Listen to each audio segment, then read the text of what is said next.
see if they can step up. I'm curious to see what Holder is going to be able to do in this game as well, because he started things off incredibly strong on the Gangplank, but later on into the game, we saw less and less of him on that pick. But the draft is already underway. It's going to be Jarvan, Rumble, and Olaf banned from Rogue Warriors. On the other side, Akali, Aphelios, and Elise.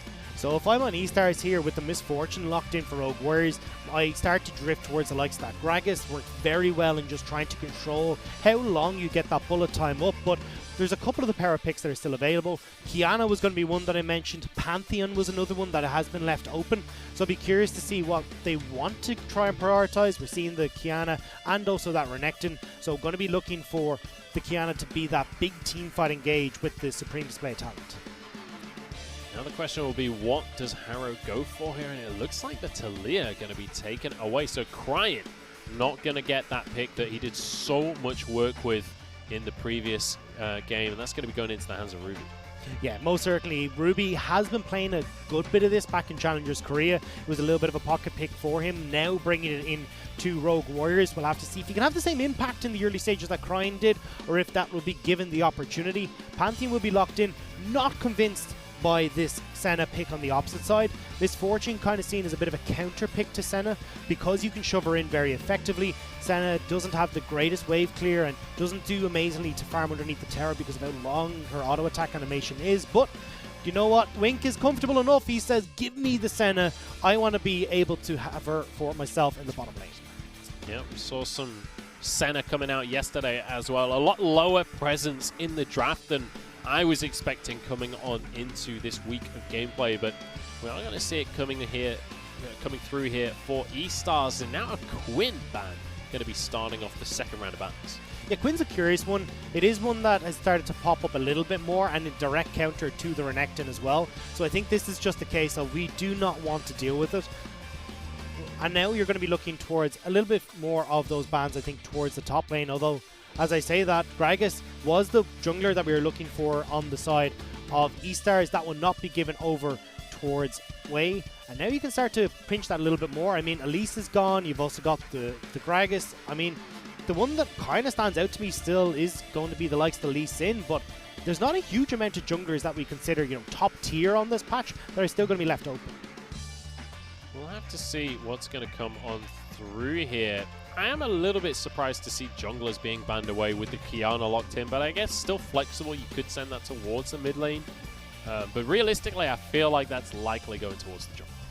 Yeah, you'd imagine so, but I think it was more, again, as you're saying, just in case it was a flex, just make sure we don't have the Gragas coming in against the Misfortune. Now we've got eStars going to be locking up. I imagine it's going to be their... it doesn't really matter here. I think they would have preferred to go towards something a little bit more aggressive in the bottom lane, but the Tahm Kench does pair quite well with the Senna. Makes it nigh on impossible for you to try and make plays in that bottom lane, because between the Curse of the Black Mist, between Tahm Kench's nom-noms, you're not going to be able to get into the bottom lane to try and pick up the kills. Yeah, Tahm Kench going to be keeping Wink alive there and ruining my day. Personally, can't stand the champion, but you know what? I'm not the one drafting right here. It's going to be Thresh to answer that down in the bottom lane, and then Holder will be given the Ornn to power up the rest of the team. I thought we might see the Ornn come in once we saw the Braum ban. Yes, Braum, very high priority on this patch, but I mean, you still have the likes of the Leona still up, the Nautilus was there as well, but if Braum is going to be banned away, Ornn becomes a very high priority. Strong top laner, and without anything to block that Call of the Forge God, you can tear through eStar, in particular against the Tahm Kench, because even with the Devourer, Tahm Kench can't really save multiple people, because he's going to get caught out by that ultimate as well. He certainly will. Well, we have our final compositions locked in here. We'll see where that Talia is going to go. It could go to Ruby, or we could see Harrow taking that on into the jungle. That's going to be an interesting one to keep our eyes on. The Senna is going to be in that AD carry position with Cryin taking a rise to the mid lane. Yeah, it's going to be pretty similar compositions here on both sides. Strong 1-3-1, but I would definitely give the team fight edge over towards Rogue Warriors when it comes down to it. You've got the Pantheon that can man drop on towards the back line, the Call of the Forge God as well to help set that up. And that's not even including the Weaver's Wall that can do a great job of splitting up these team fights. So I think that in this one, eStars are really going to have their work cut out for them. And now they need to step up. Now they need to show that we can play the slow strategic style. And it isn't just a case of let's run at them and see what sticks. Well, we're getting ready to jump into game number 2 here. Rogue Warriors down, but not out just yet. eStar winning game number 1. They're 1-0 in the series, in their debut series of the LPL. We'll see if they can round things out with a 2-0 and walk this one home. Or the Rogue Warriors are going to be looking to push this to game number 3. They've subbed in Ruby in the mid lane. We'll see if that's going to be enough to be the difference maker. This is going to be an incredibly explosive mid-game. I'm looking at, you've got the Misfortune there, you've got Pantheon, you've got Senna, you've got all these champions that hit hard the second we come towards that mid-game, including the Rise as well that's going over towards Crying in the mid lane. So this is where I expect to see a lot of our fights in and around the dragons, towards, definitely around that 2nd to 3rd dragon, both teams trying to secure control of the map. But as the game starts to progress, Rise is going to be able to take over this game. Just scales so much better than Pantheon, than the likes of your Talia or the Misfortune. So really this is now taking the burden of carry from Wink and giving it to Crying. Spreading it around the team. It's about time we jump onto Summoner's Rift here for game number 2 of the series as we head into eStar up against Rogue Warriors.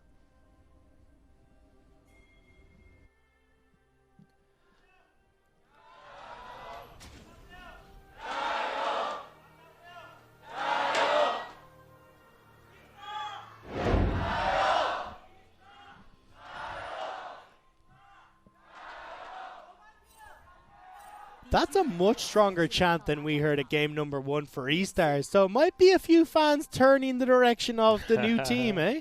Yeah, well, they're new kids on the block, and so far they've shown that they know how to throw a punch right here. They've got one game in their pockets already.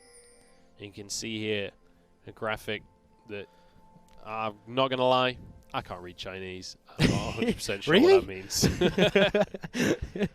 I thought with how good you were pronouncing all the names that, reading Chinese was just going to be second nature to you. Yeah, well, I know I can throw up a good show, but I'm not sure about the actual thing. Here we go. As you can take a look at some of the keystones that these guys are going to be bringing to the table. Tom Kench going with the Unsealed Spellbook there. We might see some crazy smite shenanigans, things like that coming out from that keystone, but other than that, relatively standard across the board here. Yeah, nothing too crazy going to be coming in. And when we look towards those jungle routes as well, it looks like both of them are going to be starting on the bottom side of the map. How are we going to be looking for what seems like a full clear since he has gone to his Krugs? If you really want to in the new season, what you can do is what looks like Wave is going to be going for instead, which is blue into Gromp over towards clearing your red to hit that quick level 3 and try and go for a gank. But not going to be so much the case for Harrow. You want to try and go for a full clear of at least one side of your jungles to try and make a play first, but I don't really think he's going to be looking for that in the early stages of the game, just trying to hit that level 6 as quickly as possible. Yeah, for sure. And I'm really excited to see what Harrow can bring out on this Talia pick. We know him as a jungler that likes to go for the invades, likes to try and force that style, but Talia, I don't know. I mean, is Talia an invading kind of jungler? I'm not enough of an expert on the jungle picks to know. Yeah, she can do pretty well in an invade because, of course, you can get in quite quickly with the passive that you're seeing at the moment. She also clears out those camps very quickly, but this is where Wuji and Lei have actually let the wave push in so they can go for a gank. Here we go. Wink going to be the target first off on this center. Seismic Shove not going to be available. Yes, it is. There it is. The Devour pulls him out of it. The one more auto is not there. And Wink walks away. That was so well played by Xiaoxi. Flashing into the way of that seismic toss coming through from Harrow meant that the damage couldn't land onto Wink, and also getting the Devour at the perfect time to stop the knockback. I wish eStars had seen that coming though. We already talked about the push potential that can come through from Zhang Wuxi on this MF, but I'm going to hold on maybe? We're seeing Wei? No. But Wuxi was letting them push in so they could try and make that gank. Ruby's being aggressive here. Crying could be in serious trouble. Aegis Assault going to force out the flash there from Crying.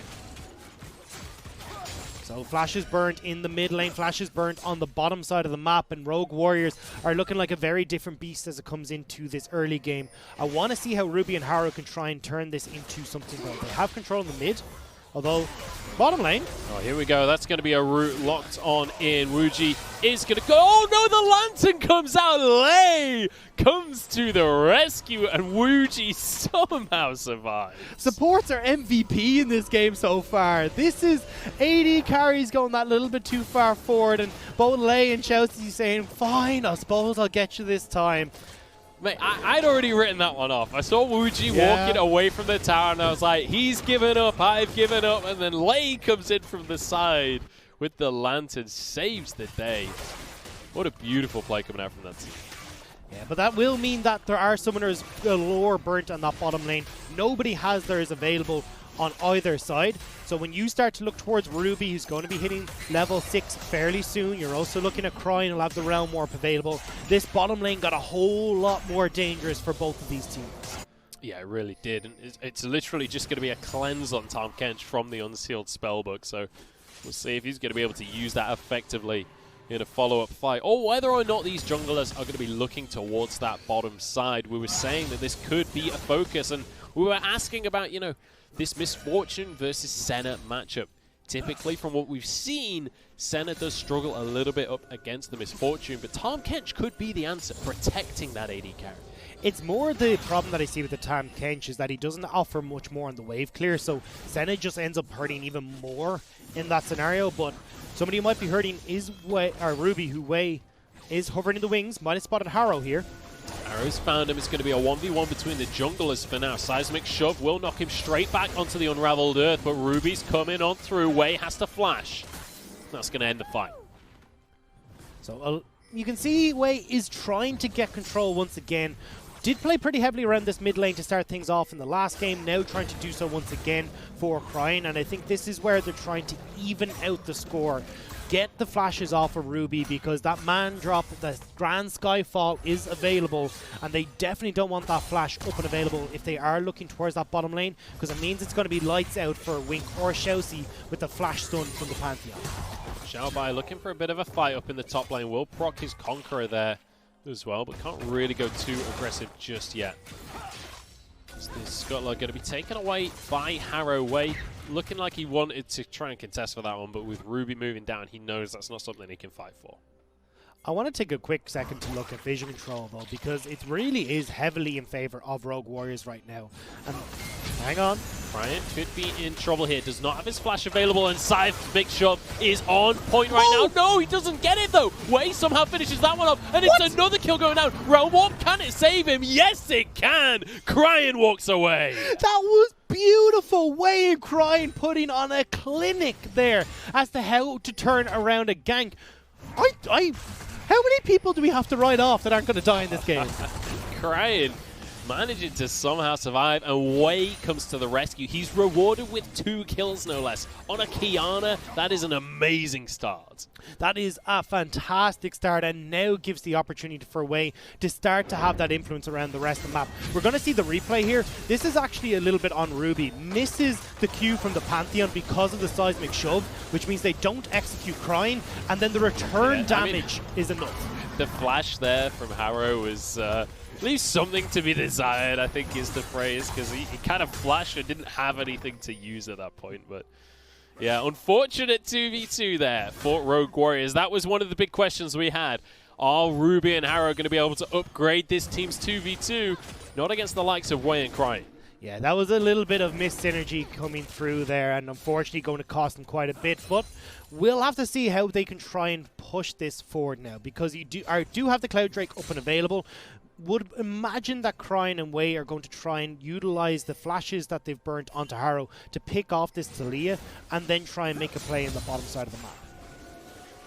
Speaking of the bottom side, Harrow already going to be here, trying to pull everyone back in. Bullet time going to keep Xiaoxi in. All of the damage. TP's going to be channeled as well. Xiaoxi will survive with the piercing light coming on through. Lei getting incredibly low, but healed up by his team. That's going to be a huge stun and a kill coming on through.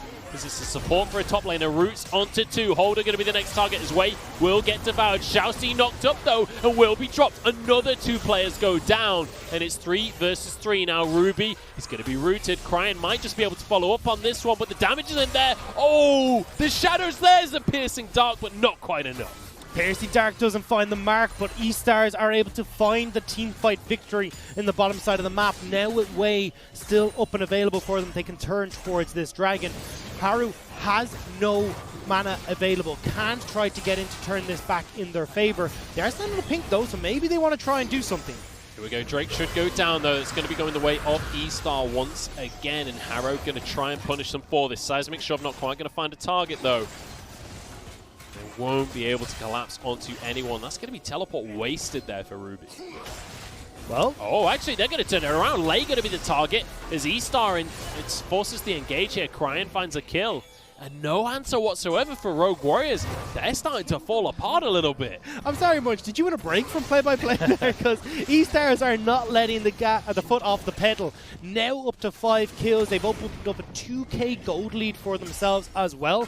And this is looking very good for eStars. Particularly my eyes are drifting towards Wei. 3-0 on this Qiyana. We can see how devastating Qiyana can be in and around these objective team fights, and already she's off to a great start. Yeah, really impressed by Wei here on the Qiyana. Great finish off kill there in the bottom lane fight. The question is, how much can you snowball? That's one of the big picks for snowballing is Qiyana. Xiaobai going to be in trouble though. Call of the Forge God going to get the knock up there, denies the Realm Warp, and that is going to be Xiaobai going down. Very nice pickup there for Rogue Warriors. Great collapse from Rogue Warriors. Not sure what Xiaobai was really hoping to achieve there. Wasn't going to be able to get the gank on mid lane. Ruby was already pushed underneath the tower, and now Rogue Warriors will be able to pick up the Rift Herald for free. Lei has made their way over just to try and help this out, but I don't really think you need more members up towards this Rift Herald. This is pretty much going over. Yep, this is going to be a nice little pickup for Rogue Warriors. Counter to game 1 here, because it was all about Wei when it came to the objectives in game number 1. This time it's going to be Harrow grabbing that Rift Herald. And one of the big differences for this Rift Herald versus what we saw in the last game is that now you've actually got Rogue Warriors who aren't really losing out in push power as a result of going for this play. They haven't got to rotate members up to try and take this objective and sink a lot of time into it. That means that they should be able to get these turret plates for free with the Rift Herald and start to equalize this gold lead a little bit. When we take a look at the items across the board here, you can see the Mana Moon already finished for Wink. He's got a Cull that's just about completed as well. 32 stacks remaining on that one, so he's starting to snowball up. Obviously, Cryan will take a while before he really starts to get too much damage. You do need a few items on Rise before the mana really starts to stack. Then on the other side of the board, when you look at Wuji, he's not actually finished off a tier 3 item just yet. And that's one of the nice things about going for the Muramana first, is it's a very cheap item. I mean, we've seen a lot of MF start to pick up this double Dorans to try and keep themselves just pushing that little bit harder in the laning phase, but we are going to see the Rift Herald drop down in this mid lane. Nobody really here to defend it just yet, but there is Wei coming in on the wings. Yeah, good amount of damage. That's going to be 3 plates taken there as Herald does finally go down. Harrow trying to find a Seismic Shove there, but won't get it immediately. Wei, the target for Ruby, as that's a nice little hook onto Xiaoxi. Dawning Shadow doesn't quite connect to its target, and both teams disengage. Wei wasn't able to find the connection with the wall and the Supreme display of talent, and the stuns weren't coming through, and the follow-up wasn't there to take out Ruby. Now it's going to be eStars trying to see if they can get the counter push, but pings are going down towards this bottom lane. They have the inside track to try and get down there quickly and maybe answer for a few turret plates themselves. Now towards the bottom side for Wink, because he's going to be able to shove towards that bot lane tower. And the question for me is, eStars, are they going to start to put their foot down on the pedal once again? They were making some plays in the early game. They found this lead for themselves. But just like in game number 1, they've kind of slowed down again. I don't mind it too much though, because when you look at, the power spikes that are going to come in for Rogue Warriors, Talia with the Weaver's Wall and also just completing her jungle item. You've got the Umbro Glaive that's been finished for Ruby here, so he's going to be great at clearing out some of the vision to look for ganks. You've got to be very careful about how quickly they can be collapsed on, just like this though on the opposite side. Call of the Forge got denied by the CC, and well, that is just a 1v4 straight up. Nothing you can do about that. With Tom Kench to drop turret aggro as well. That's just a nice little play from eStars. They put their foot on the pedal. I'm happy. And they saw that Pantheon was in the top lane, so they're free to go for that foot on the pedal. They know that they're not going to have the Grand Skyfall to try and bring people in. And now they can start to pick off some of these turret plates from themselves, answer for the ones that have been taken in the mid lane. And now we're kind of back to that all square, at least from the extra 120 gold that people are getting from these turret plates. Now the recall coming through for eStar, because Dragon going to be spawning in 10 seconds. But I think maybe they've recalled just a little bit too late here. They might give up this Dragon, honestly, to the side of Rogue Warrior. They don't have the ultimate for Ornn. It was used in that engage in the bottom lane. So overall, I think they're kind of happy to maybe just give this one across. But you can see actually the pings are going down. Wei is not in a position. I thought it was going to be eStars who were just going to start up this Dragon straight off the bat. But yeah, with those backs coming through, Rogue Warriors find themselves the fight. Ooh. Forced flash coming out from Wei there. It's going to be Infernals as the third Drake once again. But all things considered, now that play from eStars looks like a bad play. They get one kill in the bottom lane. If they trade it for a Drake, that is just not worth it. An Ocean Drake as well. This is such a valuable Drake to have. The extra regen can really start to turn things around. But have to see how this game starts to progress. It is going to be Infernal, which is going to be the third Dragon, so that's going to be our soul. So once again, whoever manages to pick up their fourth Drake even will have that AOE Dragon Soul to help them out in the team fights. Well, when we take a look at the gold right now, 3,000 in favor of eStar. They're certainly doing work when it comes to winning out these skirmishes. And I mean, when you look at Wei, he's incredibly fed right now. He is down in farm, though. That's a big factor here. 30 CS down. In fact, almost 40 CS down. And on the other side of the board, you know, Harrow is not doing too bad on kills himself. He's 2 1-on-1 right now. So, all things considered, they're feeling pretty good. Yeah, for the start that we were talking about Wei having, he's actually finds himself behind in levels. Hasn't been able to find the farm because of how aggressive he's been trying to play. It means that your jungler, this Kiat, has now been set behind. I want to see how eStar start to react towards this 1-3-1 that has been started up from Rogue Warriors. You see that Ruby has pretty much been designated as top lane split pusher, but because you're trying to have this backup come across from the likes of Wink and from Xiaoxi, it means that they've given up that opportunity in the mid lane.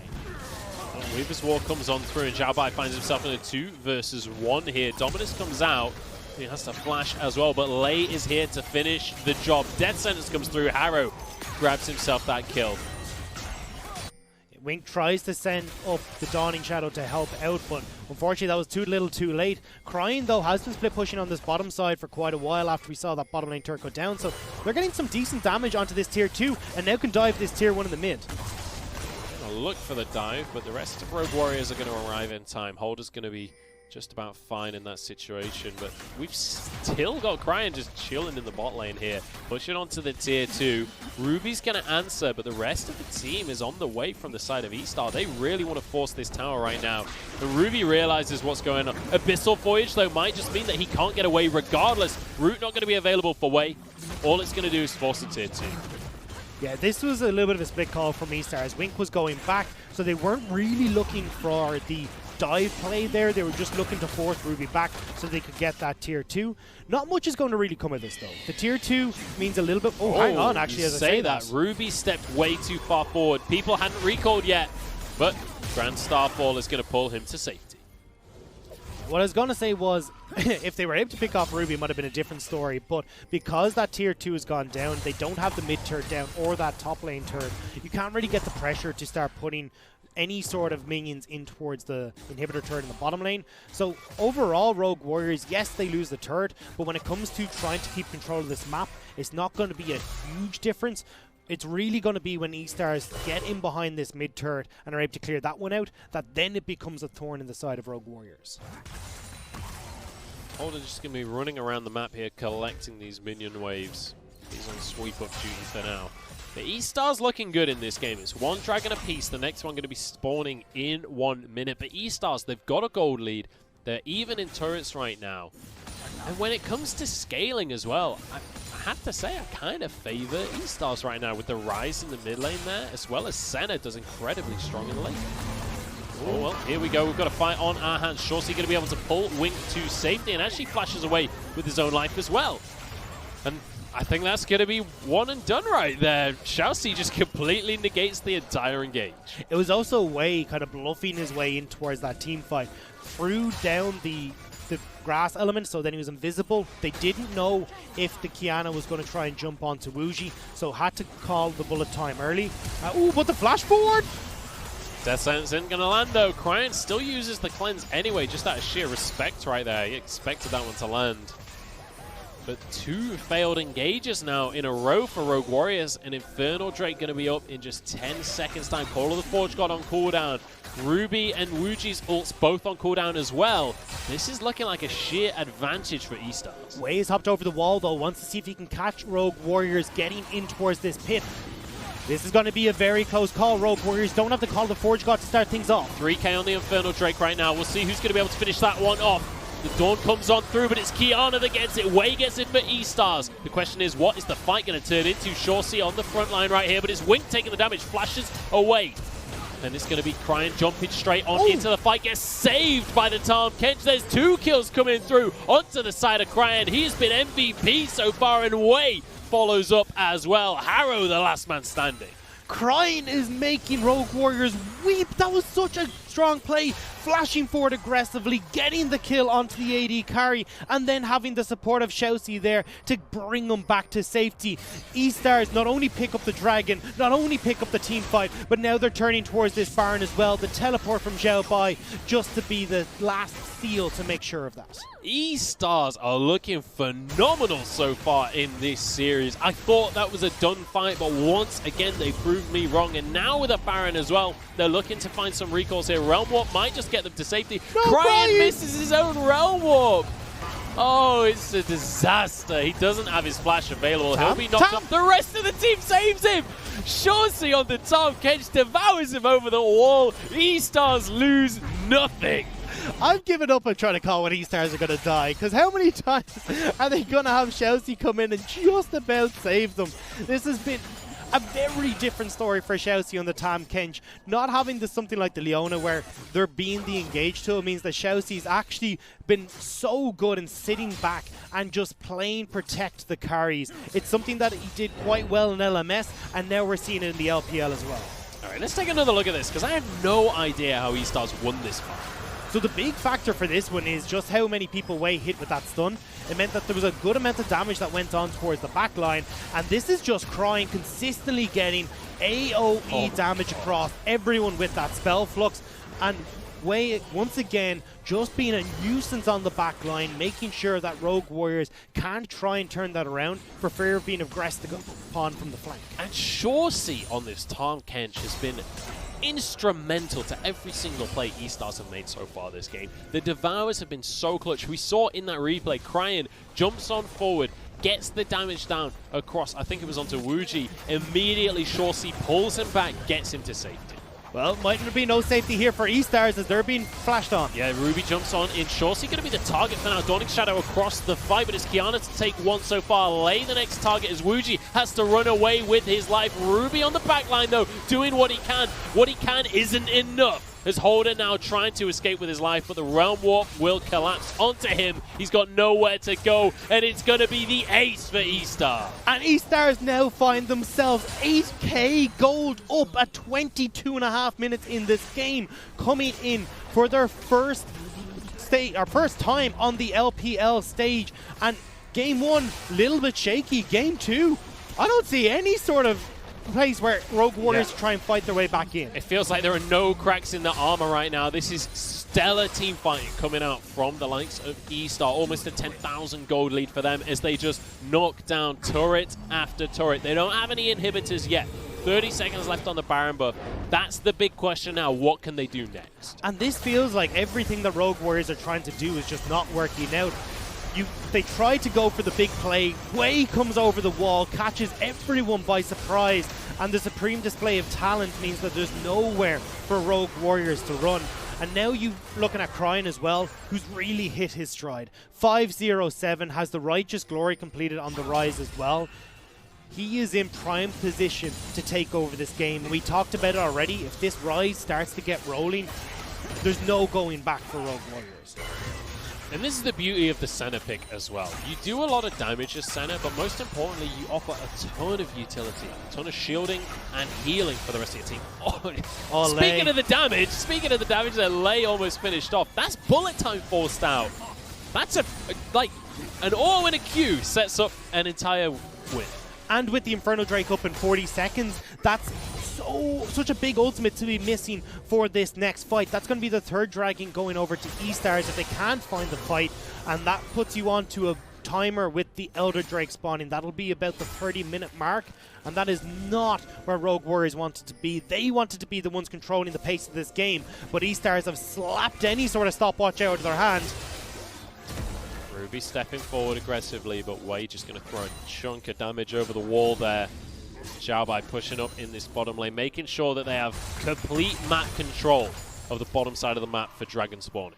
eStars do have to be very careful pushing in these turrets though, because you've multiple ways for Rogue Warriors to come in on the flank. You've got the Grand Skyfall that can come through, you've got the Talia with the Weaver's Wall that can sneak in behind them.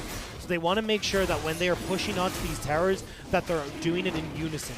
Otherwise, Rogue Warriors will have the opportunity to dive on them very quickly. But with the Infernal Drake going across again, eStars can take a breath. They don't have to start pushing on towards these towers just yet, because if they take it slow, wait for the likes of Baron to come back up, wait for the likes of this Elder Drake to spawn, then they can find the team fights where the utilization of these big mobility ultimates on Rogue Warrior's side just won't be enough. What a performance so far here from eStar. The question will be, can they finish things off? It's like I always say in solo queue, there's always the opportunity to throw the game. There's always the opportunity to give it away. You're the real positive one in solo queue, aren't you? I mean, man, no, that is positive. I'm saying that when I'm behind. Like, never trust your opponent to win the game.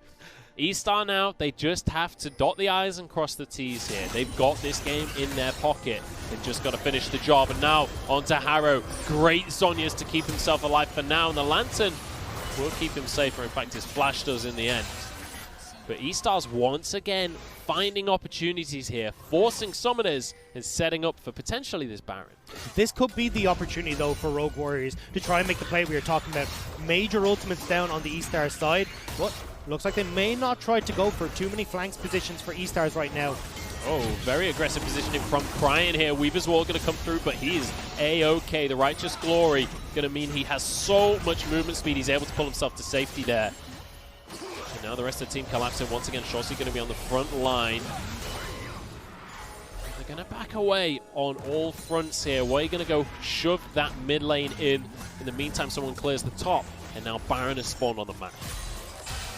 eStars are just going to try and keep control of this vision. They're not going to start up the Baron because they do have to be careful of Ruby coming back in, just like now. Here we go. Shorty going to be knocked up here. Wink trying to keep himself safe. Because of the Black Mist here, the rest of the team coming on in. Wink going to be knocked up on the backline. Holder doing what he can, but he's not got any damage there. Harrow walks away with his life, but everybody from eStar still alive here. This could be the winning fight. Lei trying to get away for himself, and Ruby has walked away. In the meantime, Wei finds a kill for himself. Lei has nowhere to run. He's just trying to buy time. Ruby's been found now. It's 2v1. What can Ruby do? Shorty going to be able to just stop him in his tracks here. One more stack will be a stun or a devour, whichever one he wants to go for. Cryan will finish the kill. In fact, Shorty takes himself a reward. Wants a little bit in on the action, will pick himself up for one for the support of eStars, and it'll be one more Baron going into their back pocket. Delay tactics work for Rogue Warriors, but flashes burnt by Ruby and Lei, so it'll only be the Baron that goes down for the moment, but now they're definitely in dire straits. The only thing that's left standing really for them is that top lane turret and those inhibitor turrets. As we take a look back at this fight, you know, we see a couple of people trying to get onto Wink here. He gets knocked up. Holder tries to do the job. Harrow tries to get in as well, but there's just not enough damage there. No, that's the big problem that we're seeing at the moment. They had the opportunity early game. We talked about how potent the likes of that Talia and the Pantheon using those semi-global ultimates to try and gank lanes, but eStars reacted so effectively to that first gank that they couldn't really do very much by the time the second round of ultimates was coming through, because eStars had already started to rotate around the map and not give Rogue Warriors the opportunity to try and use these ultimates. Well, the goal lead is ridiculous at this point. 28 minutes on the clock. 20 kills to 6. It's a huge gold lead, and it's a bunch of dragons, not to mention a Baron. The question is, what miracle plays do Rogue Warriors have up their sleeve here? They subbed in Ruby. What can he do on this Pantheon? Here we go. Team fight kicks off. Wei has been caught, and Harrow doing the damage, but Zhonya's keeps him alive. He finally goes down. Supreme display on Talon. Pretty much onto no one as Xiaobai's in the back line, but he goes down. No follow-up from the rest of the team. 3 members remain for eStars, and this could be the turnaround. 2 for 1 so far. His wing gets saved there by Shawson. Still have to respect Crying, though, has a huge amount of damage that he can now put in these fights. Rogue Warriors do find the picks. It's a 1 for 2, but look how healthy eStars are. They're fine to keep pushing in and try to utilize this Baron buff. Now over towards the bottom side of this map. In fact, Infernal Drake's up in 25 seconds. eStars, even though they technically lose the fight, they've still got map control. They still have priority over this objective. And Wei will be spawning in 5 seconds. It's so difficult, though, for Rogue Warriors to face check this. Yeah, the problem that we saw there for Rogue Warriors is that even though they caught out Wei, they couldn't get onto Crying and Wink. And realistically, the main damage that dealer that they have to try and collapse on is Crying. Not going to be an easy task to do, though, with Xiaoxi pretty much standing bodyguard beside him saying, "Get down, Mr. President," at every opportunity. Ruby doesn't really have a target to go for. Harrow doesn't either. And trying to flick this Rise in so you can have the team jump on top of him is looking nigh on impossible. Let's see what Rogue Warriors is going to be able to do here. eStars now with the Baron, this is when they can start to force the issue. We were saying the siege is a bit more difficult for them. It's very easy for Rogue Warriors to collapse and force a fight. The question is, will Rogue Warriors be bold enough to force the issue? When will they pull the trigger and try and force this fight, or will they start to concede objectives? Right now, they're pretty happy to let the minions do the work, although Holder will get caught out in the front line. I mean, that's the tanky member of Rogue Warriors, already taken below half health. This is going to be an inhibitor tower going down. Wink actually takes a huge chunk from Wuji there. I think that was a double-up. Chunks him on out, but it's not going to be enough to stop them taking this inhibitor here. And look at that. Beautiful Realm Warp pushes both carries towards the bottom lane to clear that and start to push on it. And this is the beauty of it, is that Wink, because he's playing the Senna, doesn't matter if he takes a big chunk of damage coming through from the double up, he's been able to heal himself right back up, and now eStars are right back at it. Here we go, Call of the Forge God. It's time to make a play. In goes Ruby, but so much damage. He will be finished off. Stun onto Harrow as well. Flashes to safety. Bullet time just isn't enough damage there. It's only 1 kill going the way of Rogue Warriors. And now Holder will be finished off as well. The Infernal Drake will do the work. And down goes the turret. Down goes the inhibitor.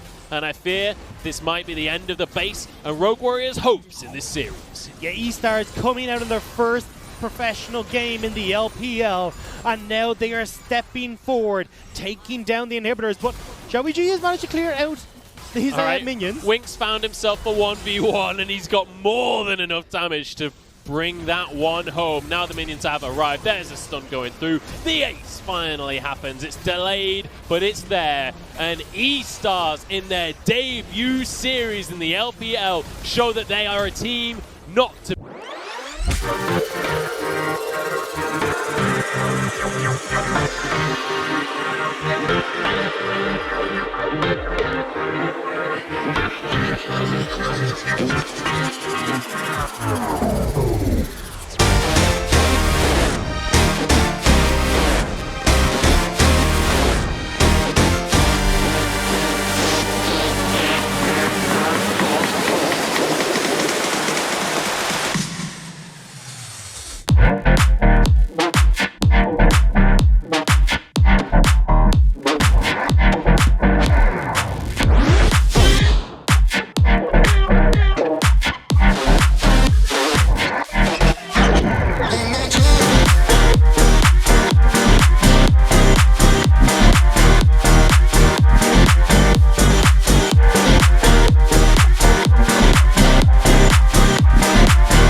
and take them out of that position. Yeah, look at Crying's damage there as well. Fantastic work coming out from him. And, you know, from very early on in the game, he was starting to get kills. It was Wei that was getting the killing blows, but Crying was a part of pretty much every single early skirmish. Most certainly, and I think that was what really got eStars going was, as we said, the team play. It's not just the fact that, okay, we're going for the 2v2 with Wink and Xiaoxi. It's Crying's on his way. Xiao Bai's already started that teleport, and Wei has just popped himself over the wall to try and get into the bottom lane as well. The team play in that, especially in those early stages of the game, really seems to be on point for eStars, and I love seeing teams like that. They come with a game plan, at least in those first 10 to 15 minutes, and try to execute.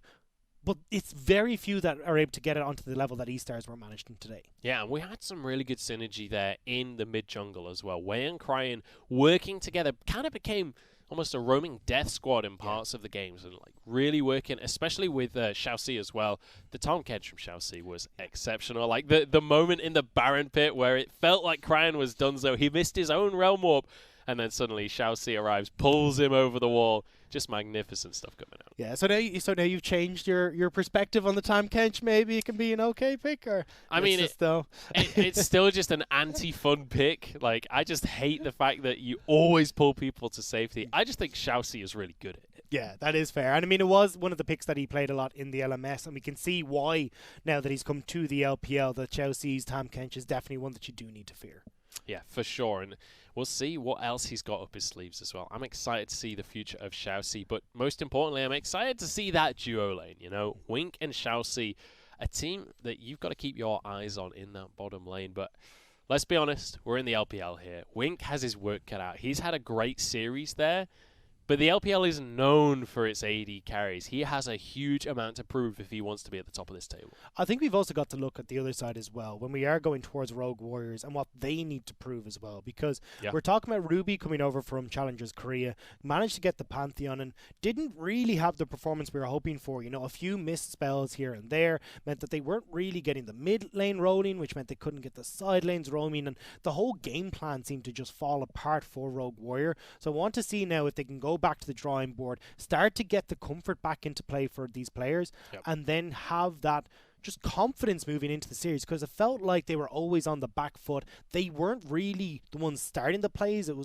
And even when they did, they were reacting too late to their own play. It was a very weird setup for them, and I want to see that change. I think disjointed is the word for Rogue Warriors at the minute. We'll have to see how they're going to change things up moving forward in the LPL. But we're going to be moving forward right now as we head towards our second series of the day. It's going to be OMG going up against JDG. We're going to jump into a quick break, but join us for that series right after this.